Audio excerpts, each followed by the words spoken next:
You just saying that is going to be on the gag. Like, Season 6! Well, this doesn't make the gag reel. Welcome to MsMojo, and today we're counting down our picks for the best bloopers, behind-the-scenes moments, and cut scenes featuring comedy legend Amy Poehler that never failed to make us laugh. Colonel Slumps Pop.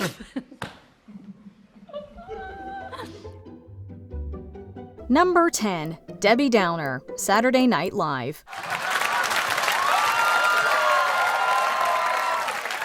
As much as the actors try not to let it happen, breaking on Saturday Night Live is inevitable. It's a live sketch comedy show with the funniest up-and-coming performers in the business. Of course people will laugh. Horatio Sands was laughing so hard that tears were squirting out of his eyes like a cartoon, and he was wiping them with pancakes. It was so funny. That said, veteran cast member Amy Poehler claims that she only ever broke once during a taped show, during Rachel Dratch's first sketch as Debbie Downer. And who could blame her? Dratch's line delivery and facial expressions for the ultimate pessimist are pitch perfect. The sketch was so iconic, in fact, that Debbie Downer eventually became a popular phrase with a life reaching far outside the walls of Studio 8H.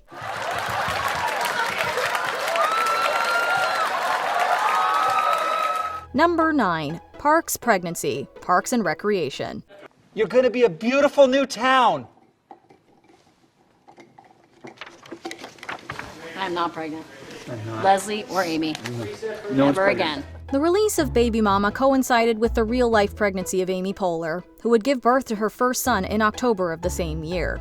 Her second child was born just 2 years later in 2010. Suffice it to say, by the time Parks and Recreation's 6th season rolled around, the last thing Poehler wanted was to deal with babies at work, but the writers had other plans. Are you guys lucky or what? Triplets. Sweet.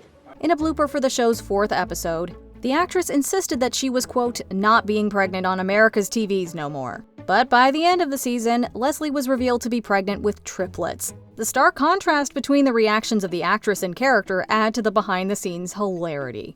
Dear Mike, this is my worst nightmare. Why do you hate me? What did I do to make you angry? I mean... Yeah, Mike. What's up, bro? Number 8. Weekend Update Dress Rehearsals, Saturday Night Live. You said Clooney. I say Clooney. You took Clooney and finally and said Clooney. Yeah. When I meet George Clooney, I'm gonna go Clooney. I met you. It's been established that Amy Poehler typically didn't break during taped recordings of Saturday Night Live, but apparently dress rehearsals were a different story. In 2013, fans were treated to a rare look at what Poehler's weekend updates with Seth Meyers looked like before going live. Her biggest flub is a simple mispronunciation of George Clooney's last name, which immediately causes an eruption of laughter from the audience. And because he doesn't want any obstacles in the event, Clooney.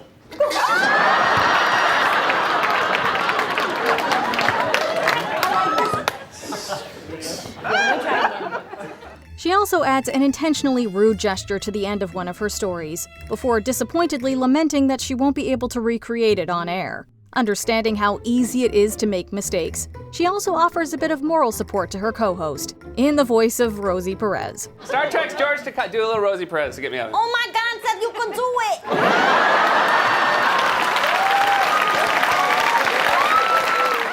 it! Number 7. Halloween Photo Shoot, Mean Girls. Oh my God, you look fantastic! You look great, honey. Smile, Regina. Mrs. George may think her relaxed parenting style makes her a cool mom, but she can be just as embarrassing as a regular mom. Case in point, this extended sequence from Mean Girls that imagines an alternative Halloween at the George household. Show me your tail. Over here, honey. Put your finger in your mouth like this. Whereas in the original film, Regina's mom simply takes pictures of her daughter's costume. A longer version sees her joining in on the fun. She hands the camera off to her husband, wrapping her leg around her daughter in a pose that feels far more inappropriate than the one that made the final cut.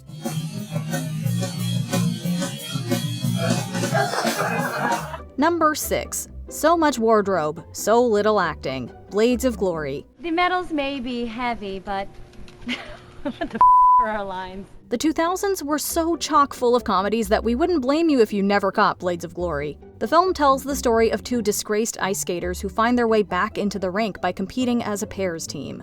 This loophole understandably upsets their competition, Fairchild and Strauss, who are portrayed by former real-world partners Amy Poehler and Will Arnett. It is both physically impressive and artistically moving. Though they aren't the film's main characters, the couple still struggle to memorize all of their heavily accented lines, as evidenced in the movie's blooper reel. Poehler puts it best when she remarks that the movie was full of so much wardrobe and so little acting.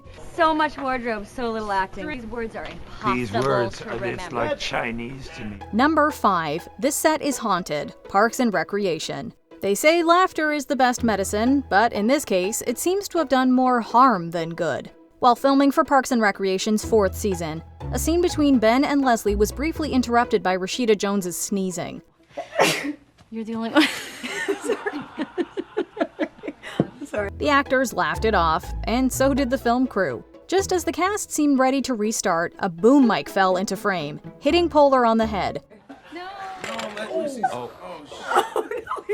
The scene is haunted. Are you okay? Thankfully, she was fine, though she did declare the scene haunted. The actress had been witness to a similar incident 2 seasons prior, when a crew member laughing at her character break ran camera first into a door frame. Oh no! She ran into the door jam. Oh, Tweety. Are you okay? She went hard. Oh, God. Wait, okay. Number 4. Let's relax. Parks and Recreation. Where did all this confidence come from all of a sudden? Okay, guys, let's relax.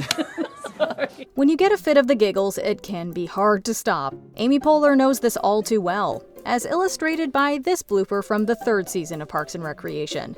In the scene, Leslie is attempting to mediate a conversation between her secret boyfriend, Ben, and her notoriously strict mother, Marlene. Poehler, as Leslie, is supposed to be telling the two to relax, but can't seem to take her own advice. Oh. Okay. Okay, from the top. Come on, Adam. Sorry. Okay. Sorry. Okay. Everyone's like, you all right now? Because we gotta go to lunch. We're hungry. She struggles through several takes, eventually mocking her own inability to get through the scene. Even in the final cut, you can still see the actress give a sly smile after delivering the line. Where did all this confidence come from all of a sudden? Hey, guys, come on, let's relax. You know. Number 3. Bad Hair Day. Parks and Recreation. You leave me alone!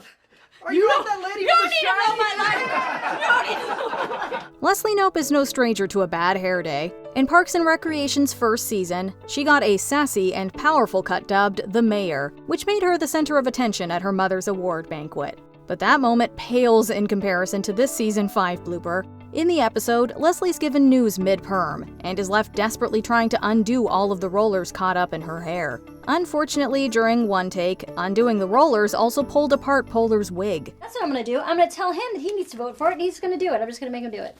Milton? Milton is like...